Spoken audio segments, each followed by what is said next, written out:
Hello and welcome back to our study of Peninei Halacha, the teachings of Rabbi Eliezer Melamed, Shlita. Well, we're already well into our week, continuing with our study of the laws of the state, Dina de Malchus Dina, other topics. We continue to ask that you daven for Chayalei Tzvagana Yisrael, for Shalem L'Cholam Yisrael, safe return of our hostages. We dedicate our learning Le'ili Nishmas, Seren Daniel Shimon ben Harav Daron v'Shelei Hashem Yikom Damo. Here we go. Ad kod dibarnu al klal halachti didin malchus adina, hakovei sheyeshno tokav halachti l'chol mas omecha shemalchus matila al toshveha.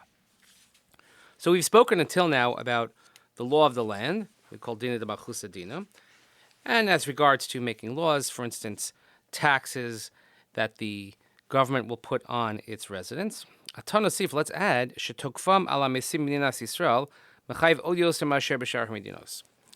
That discussing the taxes or whatever fees people have to pay in Medina Israel are more obligatory, we'll see what he means, as opposed to other places where one lives. That's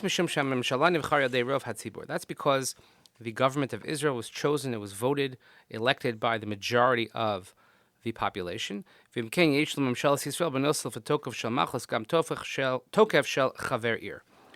introduce a new concept here. The government of Israel, aside from having rulership, what we call malchus, also has something called chaver ir. What is that? Chaver ir,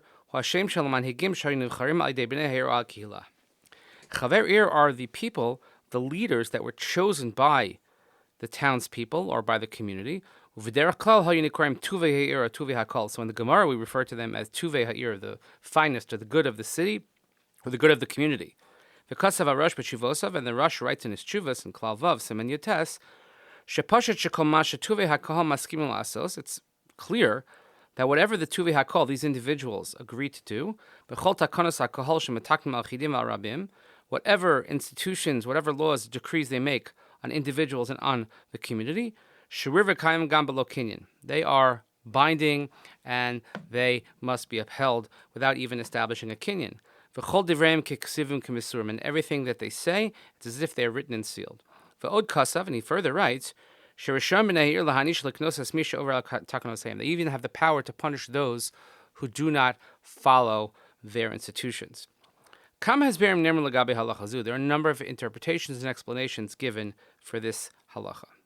The Mabit from Yishai Detrani, one of the Italian scholars in Torah, he writes in his Chuvas in Chuva Gimel, Reish Chav Ches, Mashma shahatokef alachti shal takanos hakahal noveh mimay minhag.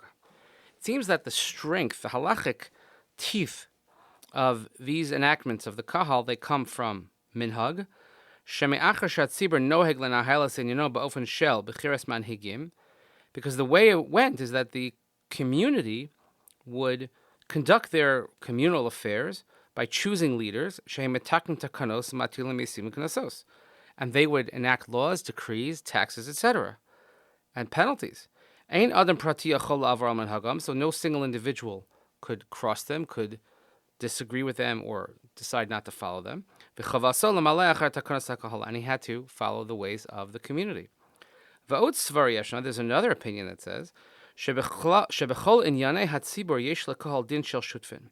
comes to communal issues, that the congregation or the community, they have the law of partnership. Because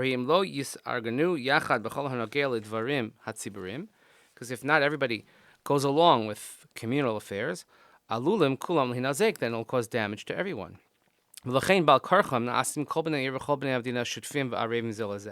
So therefore, everybody becomes partners with one another in order to maintain the flow of society. Third thing he says is that the community has the merit of what's called chazaka.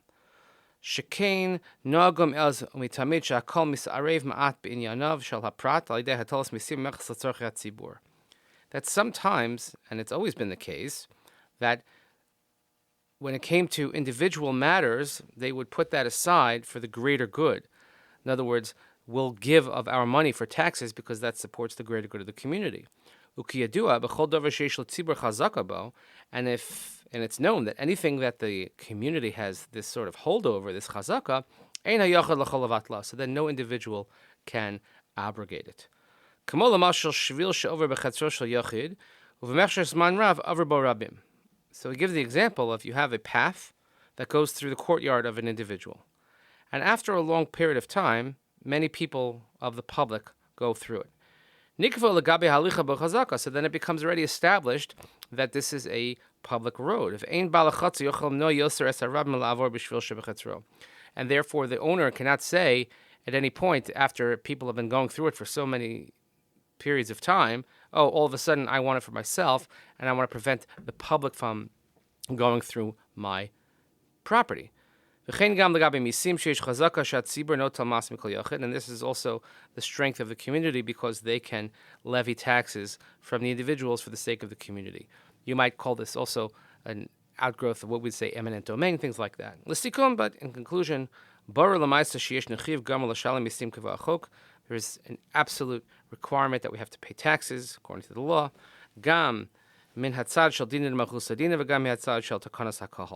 Again, quoting from the Tzitz Eliezer, as we saw last time, whether it's din al-malchus din, the law of the land, or if the community enacts certain things, we have to follow along. We, as individuals, don't have the right to say, I don't want to follow it.